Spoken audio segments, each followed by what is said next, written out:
Stove on பண்ணி தக்காளி நம்ம எடுத்துக்கோங்க. ஒரு 4 தக்காளி எடுத்துக்கோங்க. நீங்கள் சாதம் எவ்வளோ வைக்கிறீங்களோ அதுக்கு உண்டான தக்காளி எடுத்துக்கோங்க. தக்காளி ஒரு 5 நிமிஷம் நம்ம வேக விட்டு எடுத்துக்கலாம். தக்காளி நல்லாவே வெந்துருச்சுங்க. ஸ்டவ் ஆஃப் பண்ணிவிட்டு இப்போ தக்காளி நீங்கள் எடுத்துக்கோங்க.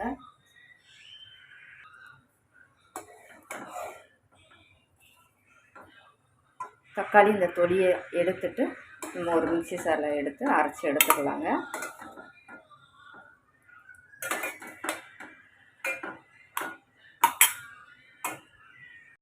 தக்காளியுமே நம்ம நல்லா அரைச்சி எடுத்தாச்சுங்க. நான் சொன்ன மாதிரி தொலியெல்லாம் எடுத்துட்டு அரைச்சி எடுத்துக்கோங்க. இப்போ குக்கர் சூடானது எண்ணெய் சேர்த்துக்கோங்க. எண்ணெய் சூடானதும் பட்டை, லவங்கம், கிராம்பு, பிரியாணிக்கு நம்ம போடுறது எல்லாமே எடுத்துக்கோங்க. 2 எடுத்துக்கோங்க.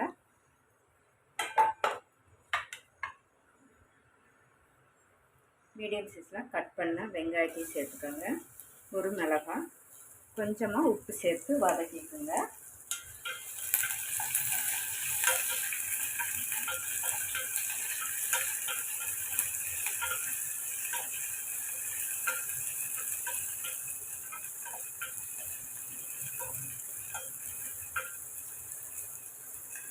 வெங்காயம் வதங்கிது. 1 ஸ்பூன் அளவுக்கு இஞ்சி பூண்டு பேஸ்ட்டு சேர்த்துக்கோங்க.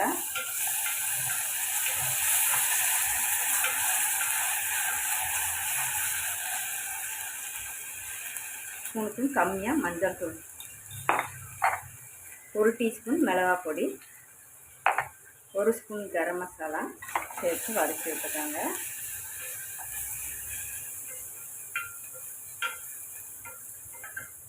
இப்போ நம்ம ரைஸு ஒரு 15 நிமிஷமாக நம்ம ஊற வச்சு எடுத்துருக்கோம். இப்போ அதையும் சேர்த்துக்கோங்க. நான் பாஸ்மதி அரிசி எடுத்துருக்கேன்.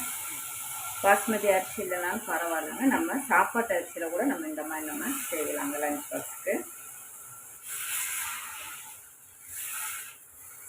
கலந்து விட்டுக்குங்க. இப்போ நம்ம அரைச்சோம் பார்த்திங்களா, அந்த தக்காளியுமே சேர்த்துக்கோங்க. எந்த கிளாஸில் அரிசி எடுத்திங்களோ அந்த கிளாஸ் அளவுக்கு ஒரு தக்காளி அரைச்சி எடுத்துருக்கேன். அதிலே மிக்ஸி கழுவின தண்ணி 1க்கு 1.5 கிளாஸ் தண்ணி சேர்த்துக்குங்க. பாஸ்மதின்றதுனால 1க்கு 1.5 சேர்த்துக்குங்க.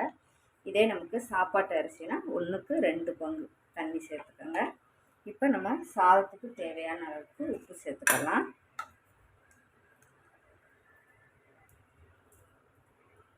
இது கூட கொஞ்சம் புதினா, கொஞ்சம் மல்லி இலை.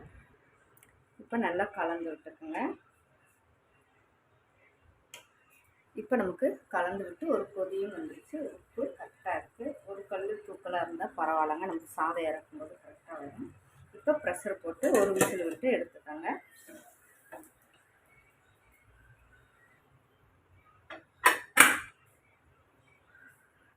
இப்போ நமக்கு நல்லா ப்ரெஷர்லாம் போயிடுச்சு. இப்போ நம்ம ஓப்பன் பண்ணிக்கலாம்.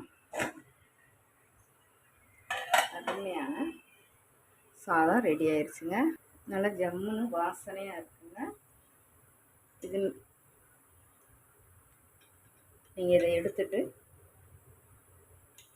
நெய் வேணாலும் நீங்கள் ஊற்றிக்கலாம். இல்லை நமக்கு அப்படியே கூட நம்ம பரிமாறிக்கலாங்க. இது கூட ரைத்தா கொஞ்சம் இருந்தாலே போதும். லஞ்ச் பாக்ஸ் கூட இப்படி நம்ம கொடுத்துடலாம். பார்த்தாலே உங்களுக்கு தெரியும் சாதம் ஒன்றுமே குலையலைங்க. அருமையாக வெந்திருக்குங்க.